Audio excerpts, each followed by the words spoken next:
Bonjour tout le monde, une petite vidéo en forme de vlog rapide sur le pouce pour vous rendre compte de l'état des différentes affaires judiciaires que vous savez. Hein. C'est pour ça que Epic et Poké a été créé, c'est pour que ces vidéos-là existent et que vous soyez informés. J'ai passé la journée d'hier, c'était le lundi 30 janvier, à Paris. J'ai été convoqué à la police judiciaire, brigade de répression de la délinquance aux personnes, pour faire une déposition, pour faire une audition, pour signer une déclaration concernant l'une des plaintes que j'ai déposées contre M. Frédéric Delavier pour harcèlement, cyberharcèlement. Je n'ai pas le détail du reste de l'énoncé de la plainte telle qu'elle existe. Donc, en gros, comment ça se passe? Un officier de police me téléphone, me propose un rendez-vous, je me déplace. Mon avocat m'accompagne pour être sûr que je ne dis pas de bêtises, que je pense bien à souligner tous les faits qui méritent d'être dans le dossier pour que les juges en tiennent compte. Donc cette déposition, cette audition, c'est un document qui sera versé au dossier qui va accompagner la plainte. L'avocat a déjà travaillé, il a écrit la plainte, il décrit les événements, ce qu'il se passe. Et là, les policiers, pour compléter les informations, posent des questions afin que les juges puissent avoir les réponses aux questions que se posent les policiers à la lecture de la plainte, qui sont les questions que les juges doivent se poser également. Donc voilà, c'est une phase où j'explique la chronologie des faits tels que je me rappelle. J'explique la dynamique de pourquoi est-ce que je finis par porter plainte, parce que pendant des mois, je suis insulté, traité de tous les noms et par moments menacé, et puis avec des propos qui passent vraiment à la mesure. Et puis l'après-midi, j'avais rendez-vous avec un expert psychiatre, non pas pour me soigner, mais pour, là encore, faire un constat. J'ai droit à plein de questions sur mon état mental dans les années précédentes, mon enfance, mes traumatismes passés, etc. Et puis le retentissement actuel, ou en tout cas dans la phase pendant laquelle le harcèlement était le plus fort. Il ne s'est pas arrêté, mais il était plus fort avant, pour mesurer l'impact de ces événements sur ma psychologie, sur mon travail, sur ma santé et ce genre de choses, de manière à pouvoir rendre un avis scientifique, médical, qui mesure, en gros, le préjudice, en tout cas une partie du préjudice, le préjudice qui concerne la santé mentale. En France, je ne suis pas juriste, si je dis des bêtises, apporter correction ou des nuances, pour pouvoir condamner pour harcèlement, c'est compliqué de le faire si on n'a pas en face une victime qui peut prouver l'existence d'un préjudice. Parce que ce que quelqu'un va appeler harcèlement, une autre pourrait l'appeler dispute, critique, conflit. Et il y a des gens qui considèrent que c'est normal de relancer tous les 2 jours ou tous les quarts d'heure quelqu'un afin d'obtenir une réponse ou des excuses, si c'est le cas de M. Delavier. Donc pour qualifier vraiment de manière relativement objective, disons neutre, en tout cas un peu moins biaisée, il faut ce type de constat d'expert. L'expertise en justice, vous savez que c'est pas une mince affaire. Et c'est ce à quoi j'ai employé toute ma journée de lundi. Donc je suis parti de Nancy à 7h, je suis revenu à 19h. Voilà, et j'ai fait que ça de ma journée. Et ça fait partie de la charge mentale que représente tout ça. J'ai évidemment pas envie, même si Paris est une belle ville, même si les gens que j'ai rencontrés, le psychiatre et l'officier de police, sont des gens parfaitement sympas, tout s'est bien passé. J'ai eu l'impression qu'ils comprenaient cette affaire et ma position. Voilà. Vous savez très bien que c'est pas pour ces journées-là que je fais le métier que je fais. Donc pour l'affaire Delavier, je vous rappelle, il porte plainte contre moi avec Maître Divisio pour concurrence déloyale. C'est également ce que fait Pseudélix, c'est également ce que fait M. Idriss Aberkane. Ça, c'est des choses. Et moi, de mon côté, j'ai déposé plainte contre M. Delavier pour cyberharcèlement, ou harcèlement, je ne sais plus les détails, et pour diffamation. Je prends soin de ne pas consacrer mes journées à lire et relire les documents juridiques. C'est pour ça que on embauche un avocat, c'est pour qu'il fasse ce travail. Et donc, je cloisonne et je m'en occupe pas et je tâche de concentrer mon énergie sur autre chose. C'est pour ça que ces vidéos où je parle de l'affaire, ce ne sont pas des vidéos extrêmement travaillées, où je vous rends compte des détails et où je fais un travail de vulgarisation du droit. J'aurais aimé pouvoir faire ça, mais en fait non. Ce sera fait lorsque j'aurai des invités experts où on parlera de ces affaires dans l'avenir. Je suppose qu'on le fera lorsque ce sera fini.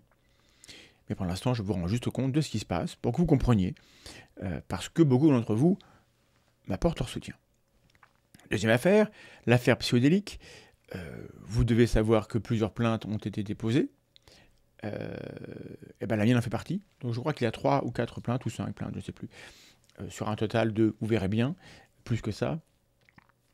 Là aussi, pour harcèlement, ma plainte n'est pas forcément extrêmement épaisse, mais elle est accompagnée d'un dossier.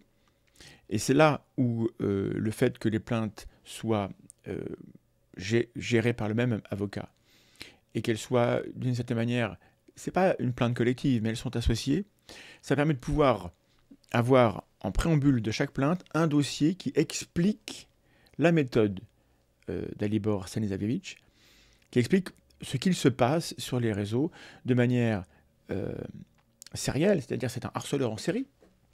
Il choisit quelqu'un, une tête de turc, il en dit du mal, il monte en épingle, il fait de l'écume autour d'un conflit préexistant, mais dont en fait on se fout, qui n'a pas d'importance, et il en fait quelque chose qui prend de l'effet, jusqu'à ce que la cible réagisse, et quand la cible réagit, c'est parfait, ça fait le terreau d'une nouvelle vidéo, et vous avez vu certainement passer des leaks, c'est-à-dire des discussions enregistrées par Scheisel, entre Psychodélique et Scheisel, où on voit à l'œuvre, c'est-à-dire que si ce n'était pas clair pour vous à la vue des vidéos, et du nombre de vidéos, et de la séquence des vidéos, et de la manière dont il prétend être neutre, et qu'il fait un travail journalistique où il rend compte de ce qui se passe, qui est le narratif, évidemment, qu'il arrange pour pouvoir dire qu'il n'a rien à se reprocher, dans ces leaks et dans le dossier monté par l'avocat Maître Reisberg, on montre, on voit la dynamique lucrative, parce qu'il fait beaucoup d'argent avec ça, de monter en épingle des petits conflits pour en faire des dramas Internet, et que lorsqu'il sait, c'est ce qu'on voit dans les leaks, lorsqu'il sait que les cibles qui sont les siennes vivent très mal ce qui se passe, qu'elles sont au bout du rouleau, qu'il leur pourrit la vie, c'est pas grave pour lui, il s'en fout, l'important c'est le narratif, l'important c'est de refaire encore une vidéo, mais si, mais t'inquiète frère, je refais une vidéo, je te pourris, mais après tu pourras venir chez moi, sur ma chaîne, et t'expliquer, et te justifier, et moi je referai des vues. Donc toutes ces mécaniques-là, il y a un vrai système, voilà, et qui broie des gens, et il se trouve que, encore une fois, j'ai la chance de pouvoir cloisonner, je suis assez résilient à ce niveau-là, et je suis très entouré, ce qui aide beaucoup.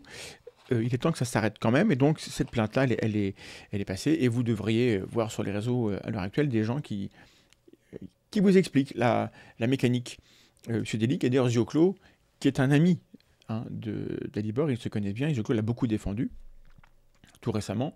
Zioclo prend ses distances, et il explique avec ses mots que le harcèlement existe, que les préjudices, que les victimes existent. Et donc, quand il y a des victimes des préjudices et que ça dure des mois, voire des années, que c'est récurrent, que c'est mécanique, que c'est un système, et que c'est parfaitement volontaire, délibéré, en connaissance de cause, il ne restait plus que la justice pour les victimes. Et alors, on va être patient, mais voilà, ça va très bien se passer. Je vous tiendrai au courant de l'avancée de mon dossier, et éventuellement des plaintes qui entourent la mienne, en fonction de ce que je peux vous dire. Pour l'instant, je préfère ne pas m'étendre sur la manière dont les choses sont menées. Troisième affaire, à Berkane, Idriss Berkane. Il y a des vidéos sur la Tronchambier si vous n'êtes pas au courant de tout ce qui se passe. Il me poursuit donc pour concurrence déloyale, et je suis en train de monter un dossier avec mon avocat et avec des gens formidables qui, sur un Discord, se sont rassemblés pour m'aider. Et je tiens à vous dire aussi, c'est très important, je l'ai dit au psychiatre, quand on est la cible d'attaques comme ça, c'est pas toujours évident de savoir si on doit se défendre.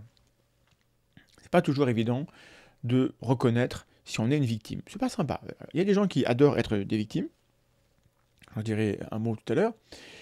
Moi, c'est pas mon truc. Je ne m'épanouis pas dans le rôle de victime. Je n'aime pas dire quand ça ne va pas. Et les démarches pour porter plainte contre les 3 personnes dont je vous parle, si j'étais tout seul, si j'étais un youtubeur tout seul dans mon bureau, dans ma chambre, sans une asso avec des gens qui aident à faire de l'administratif, c'est essentiellement ça, moi, le soutien que j'ai autour de moi. Il y a un soutien artistique et puis un soutien administratif, beaucoup. Et sans le petit groupe de gens formidables qui sont rassemblés sur Discord pour m'aider à relever les infos, à faire des screens, à regarder les vidéos où on parle de moi pour relever les propos, en faire des dossiers, avoir du matériau à transmettre à l'avocat. Alors soit il aurait fallu payer l'avocat beaucoup plus cher pour qu'il prenne un temps considérable à tout faire. Bon, l'argent apporte des solutions. Soit, et c'est plus probable, il aurait fallu que moi j'arrête tout en fait. J'arrête tout pendant des jours et des semaines. Ou en tout cas, j'arrête beaucoup de choses pour pouvoir me consacrer à ça. Et la charge mentale, là, je vous avoue que moi, j'atteins mes limites. Donc, imaginez les autres victimes de ces types de personnages qui n'ont pas la chance que j'ai d'être entouré. Sans cette aide-là que j'ai reçue, je n'aurais sans doute pas porté plainte. Je me serais contenté de me défendre quand c'est nécessaire, parce que je ne suis pas procédurier, parce que je déteste les démarches administratives. Tous ceux qui me connaissent un peu peuvent vous le dire, parce que tout ça, il y a peu de choses qui m'angoissent, mais ça, oui, ça m'angoisse un peu. Je ne veux pas faire toutes ces démarches. Mais le dossier Aberkan donc existe, les plaintes ne sont pas encore déposées, parce qu'il y avait beaucoup à faire. Le dossier ne fait pas 600 pages, mais il y aura également un gros dossier, et je vous dirai quand ce sera passé. Mais, parenthèse, un petit mot pour vous dire que le 22 janvier, M. Aberkan a perdu un procès. Il avait attaqué quelqu'un pour diffamation, quelqu'un qui, sur Internet, remettait en question son CV, affirmait qu'il n'avait pas été normalien dans les règles de l'art, qu'il n'avait pas de thèse de Polytechnique, qu'il n'était pas docteur de Polytechnique, parce que ce monsieur, il est passé par cette école. Il connaît les institutions, il connaît les codes, il connaît le vocabulaire, et il sait quand quelqu'un abuse de ce vocabulaire pour faire croire des choses sur son parcours. Donc il a tenu tête à Aberkan, qu'il a menacé s'il répétait ses critiques et ses affirmations selon lesquelles il mentait sur son CV, de l'attaquer en diffamation. C'était il y a 2 ans. Où l'autre lui a dit chiche. Aberkan a attaqué. Et ce qui est formidable, c'est qu'il a perdu son procès. C'est-à-dire que le tribunal reconnaît que la personne qui a parlé avait le droit de dire ce qu'elle a dit, qu'elle n'a pas outrepassé les limites de ce qu'une critique normale peut dire, qu'elle était de bonne foi. Et dans le texte est écrit par le tribunal que Elias Aberkan n'est pas le détenteur d'un doctorat de Polytechnique. Donc, l'affaire ouverte par Aberkan pour faire taire quelqu'un aboutit à ce que la justice affirme qu'il ne possède pas de doctorat de Polytechnique, donc tout le monde peut le dire désormais.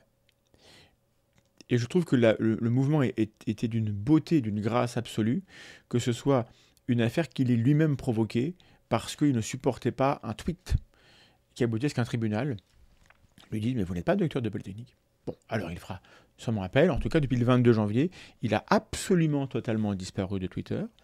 J'espère qu'il est en bonne santé. Mais malgré tout, au-delà de ça,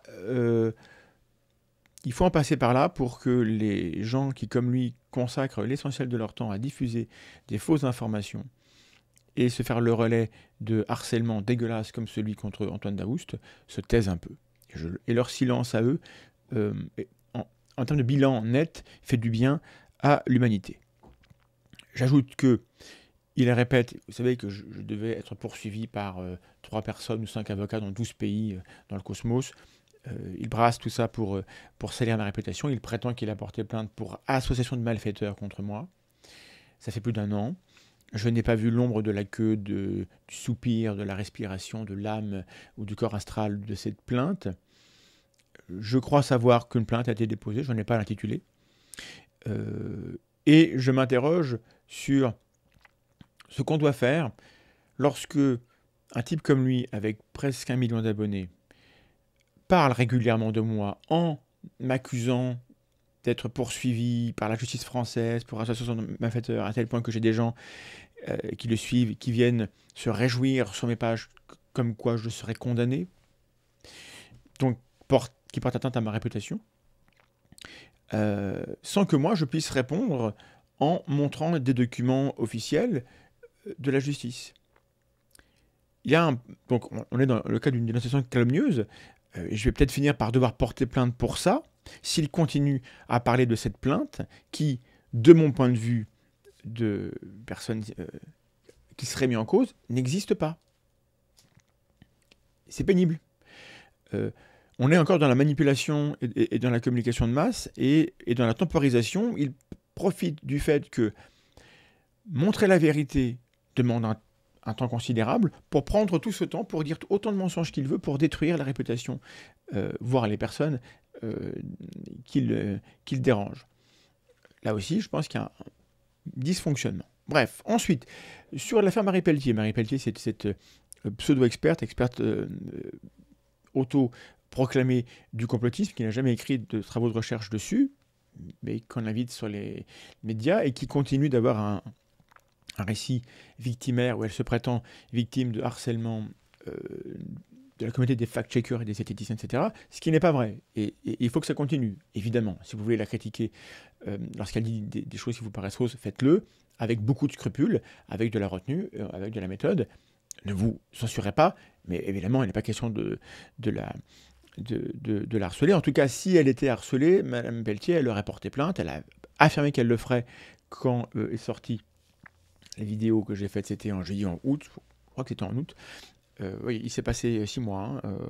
Bon, on n'a pas de nouvelles de la plainte, qui n'existe donc certainement pas.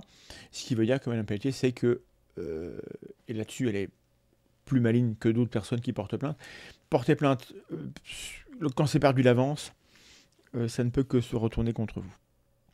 5e affaire, l'affaire Mamar, le monsieur qui voulait m'égorger. Je ne connais pas trop, hein, qui a des problèmes avec la justice. Des propos qu'il a répétés sous différentes formes, en termes de cas de menaces physiques à mon encontre. Ça bouge pas beaucoup. Hein. Le procureur a le nom de la personne, a son adresse, elle a les propos. La police a fait son travail. Maintenant, il faudrait que le procureur considère que lorsque quelqu'un qui fait le travail que je fais, exposé comme je le suis, sur les sujets que je traite, qui excitent beaucoup de communautés relativement connues pour des actes, pour des actes, au procureur de décider si c'est pas grave, on laisse pisser, ou si peut-être la justice prend un petit peu de moment pour poser le fait que non, il n'est pas tolérable que quelqu'un, lors d'une émission, publiquement, affirme qu'il va égorger quelqu'un d'autre. J'aimerais que la justice dise que non, ça, il ne faut pas le faire. Juste pour rappel, je crois que la plupart des gens le savent, mais ceux qui ne le savent pas encore ont besoin qu'on leur rappelle. Voilà. Et enfin, 6, l'affaire Annie Lobé.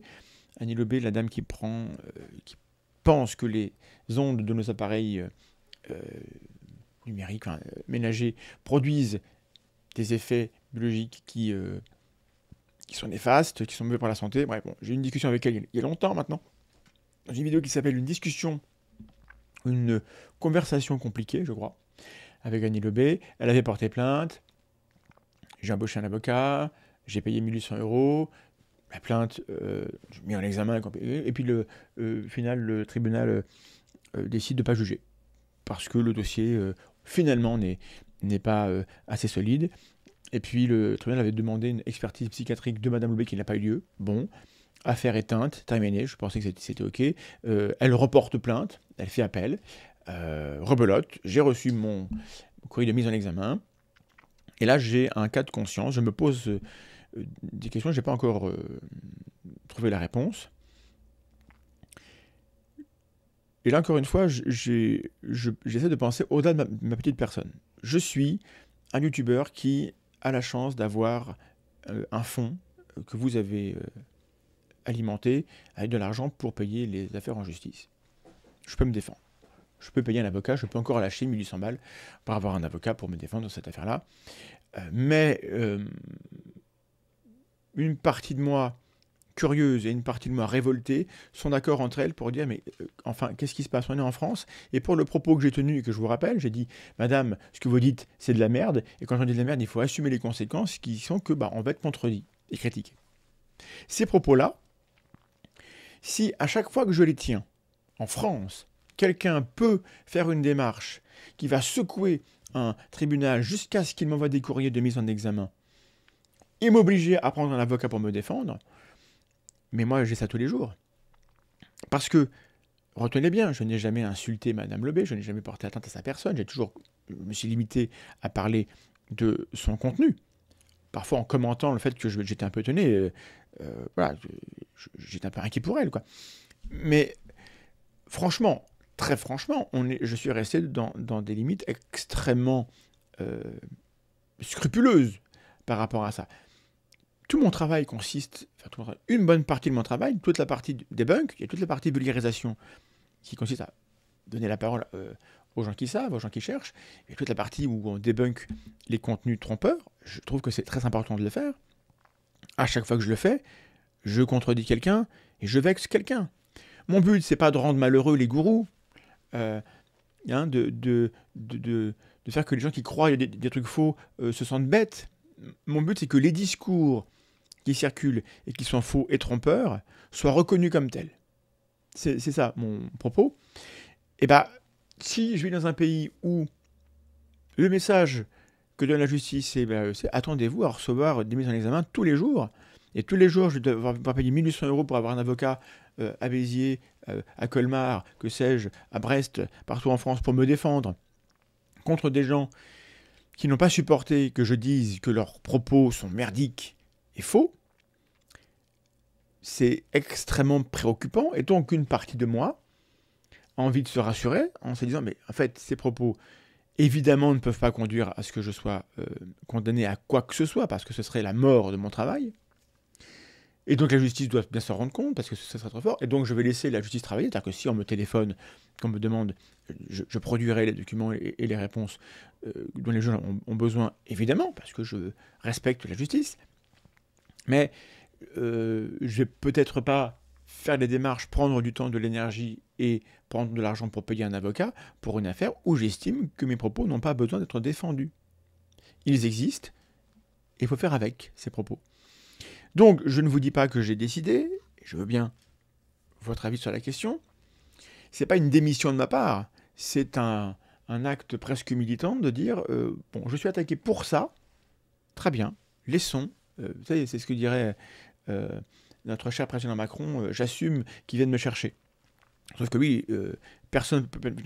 Il dit ça derrière des rangées de CRS, donc personne ne vient le chercher et il n'a rien à assumer. Et il le sait, sauf que moi, on peut venir me chercher parce que je n'ai pas des CRS qui me protègent. Et mes propos, en effet, je veux les assumer et voir un peu ce qu'il en est. Donc, j'ai encore un petit peu de temps avant de répondre à la mise en examen. Je vais sans doute écrire un courrier à la juge. Mais j'ai bien envie de ne pas me défendre. Et puis, si jamais je suis condamné, alors, peut-être que là, il sera temps de souligner qu'il y a un dysfonctionnement dans la justice qui donne un boulevard à ce qu'on appelle des procédures bâillons. Vous savez qu'il y a des textes de loi qui sont passés au niveau européen pour punir les procédures bâillons. Qui sont rarement le cas, le fait de personnes isolées comme Mme Lebet, qui sont plus souvent des procédures générées par des entreprises ou par des groupes qui ont des moyens d'avoir des avocats pour faire taire des journalistes ou des lanceurs d'alerte. On n'est pas dans cette situation-là. Mais malgré tout, le dossier me paraît assez clair pour ne pas avoir besoin de rajouter un avocat à tout ça. Ça coûte beaucoup trop cher, ça prend beaucoup trop de temps, et c'est la mort de mon travail, de mon métier, si jamais je devais trouver ça normal.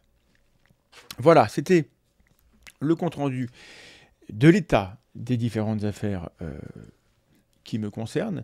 Je ne prends aucun plaisir à multiplier les aventures juridiques, et ça vous le savez déjà, mais bon, pour l'instant, pour un temps que j'espère court, ça fait partie de mon travail de supporter tout ça et d'essayer d'en faire quelque chose d'édifiant et d'utile pour tout le monde. Voilà, J'espère que cette vidéo vous aura semblé utile. Et ma foi, passez une très bonne journée et pensez à regarder les contenus informatifs, scientifiques, intéressants qu'on trouve sur la Tronche en Biais. Vous avez plus de 500 vidéos. Est-ce que vous avez tout regardé? Passez en revue. Il y a sûrement des choses hyper intéressantes que vous n'avez pas encore visionnées. Alors faites-le. C'est un ordre. Non, allez, bisous. Bye bye.